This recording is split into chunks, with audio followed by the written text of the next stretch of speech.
Let's see when it starts. All right, welcome back to the Adventures Guide to the Galaxy with part 2. We are now back with the video titled Major U.S. Defense Contractors Maintaining China Ties Despite Increasing Tensions. Raytheon, Bell, and Boeing maintain relationship firms tied to the Chinese government. Now, on the last video, we did an introduction talking about my friend Daryl and myself, went through a little bit of how we met, started talking, and we rolled on from there. Now we're going to go through some of these bullet points of the more finer of what's been going on. So a lot of people don't really know. Well, they know now. Something's not necessarily going right here in America. A lot of really weird stuff's happening. Straight up money laundering right in your face. They're saying they're sending money over here when they're just literally just throwing it in their pockets, look you right in your face, don't care. Anything from medical, voting, baby formula shortage, parts, can't get this, can't get that, shortages. Everything is just completely not really unraveling. People have finally looked under the rug and found this is filled with worms and bugs and stuff like, oh my God, I thought it was a floor under there. No, it's actually just garbage.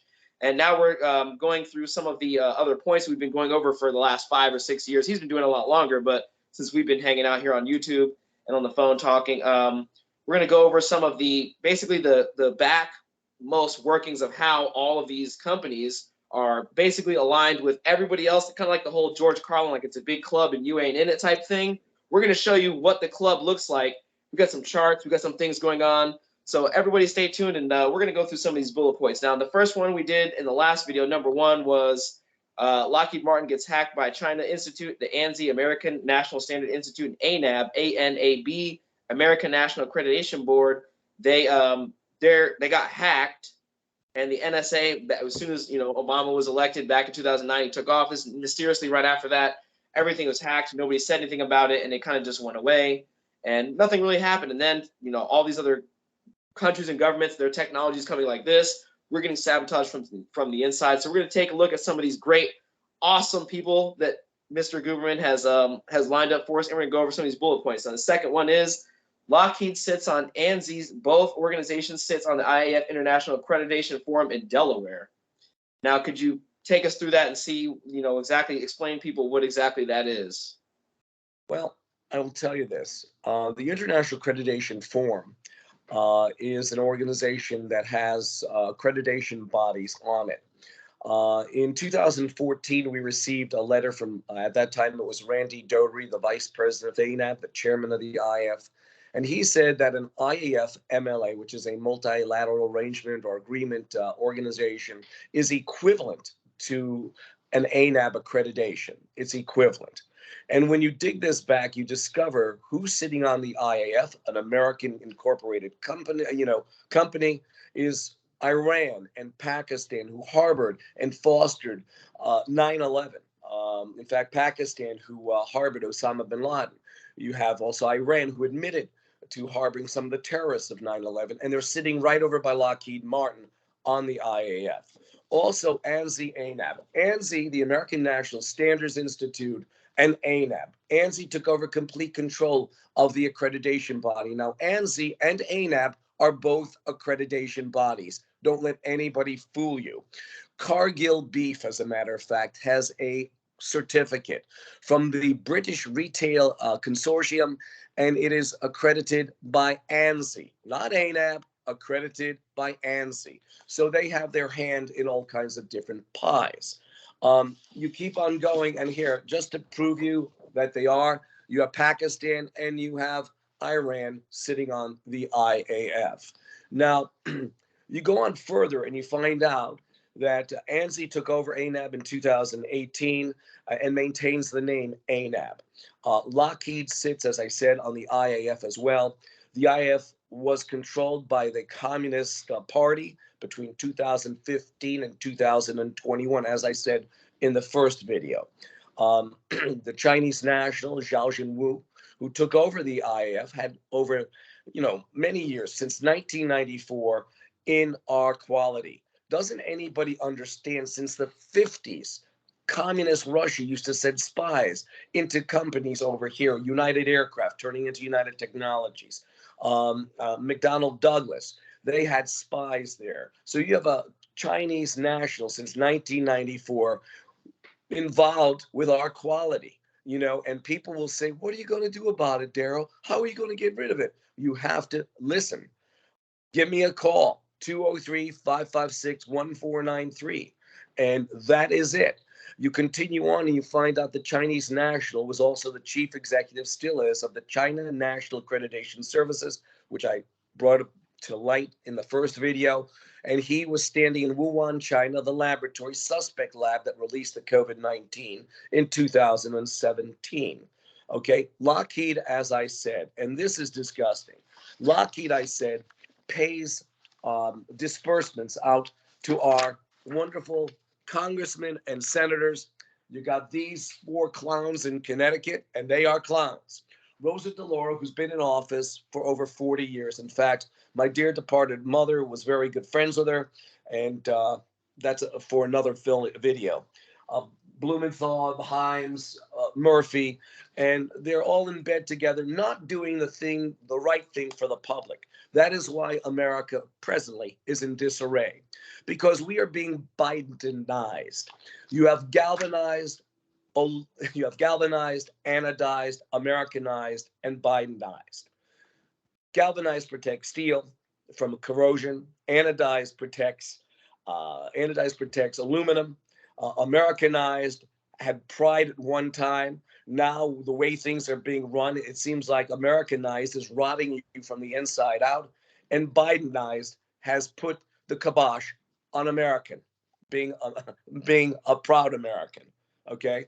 And Yes. let me throw it back to you.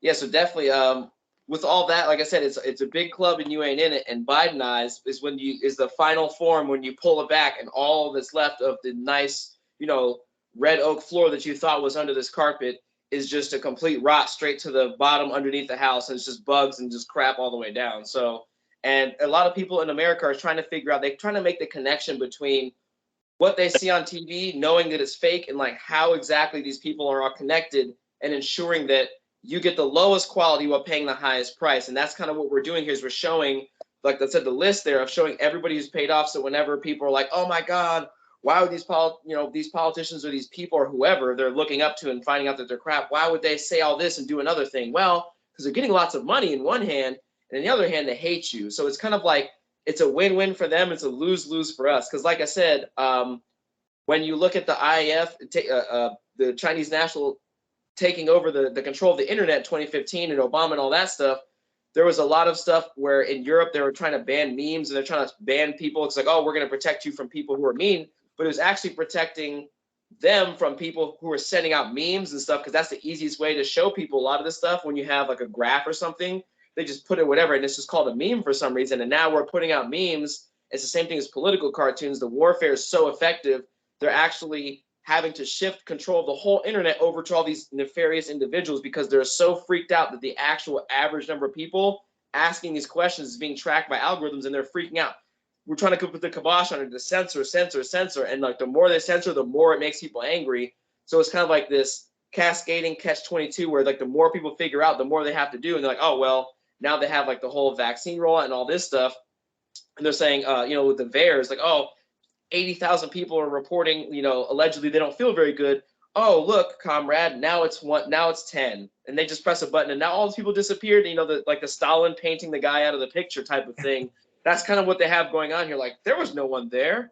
Those are clean brush strokes. You know what I mean? So that's kind of what we're doing here, trying to. I'm sorry to interject. You know what the biggest problem too is? Sitting on ANSI's members of management, because I don't believe that they changed the name because I exposed that factor about members of management have a deciding factor in the governance of that organization. So they changed it to member roster. Okay. But the IAF as a whole, every time you turn around, you find out vaccine failure. You find out Boeing 737 MAX. You find out the F-35, the littoral battleship. You find out all of these recalls in automotive and everything else, and you will have my competition get up and stand up and say, we don't certify the product, we certify the system. Well, the underwriter for the IAF is ANSI ANAB. I've got it documented. They are the underwriter, which means they take full responsibility. But I don't want to get into it now because this video, the reason why they go into 5 minutes, 6 minutes, 8 minutes is because this has been metastasizing for 40 plus years. The degradation of our country has been happening. No matter who you have in there, you had Donald Trump on a Twitter congratulate Xi Jinping, and if you want, I'll gladly send it to you. Congratulate Xi Jinping on 70 years of communism. That's no BS. I wouldn't vote for I remember that. dog catcher, Xi Jinping. But IAF stands for, and I think we ought to bring this, I would say, to a close and bring it into video number 3. This is what IAF stands for. It always fails, because on Boeing's supplier portal, it requires ANSI ANAB. And you find out that Boeing sits on ANSI's member roster, and they also sit on ANAB's board, and they sit on both of the board of directors and the board of management, which can grant, suspend, and withdraw certification. Isn't that a tender moment in a turbulent world? Thank you, Ryan. Thank you. And what that means is that for a lot of the defense and all the most critical things, you're like, oh man, we have this super secret, let's like the Iron Dome thing. Oh, they're never going to get us. Yeah, let these Iranian guys who totally hate us, let them in to check and, flip some switches and then not see what they did. Oh my God, it's not working as great as we thought. Well, that's what happens when you let your enemies control your computer system. Like they sold our electrical grid to the Chinese right after the election just recently. So we will definitely get you in the 3rd and 4th installment and the rest of the videos, and we will definitely see you all in the next installment. Thank you. Thank you.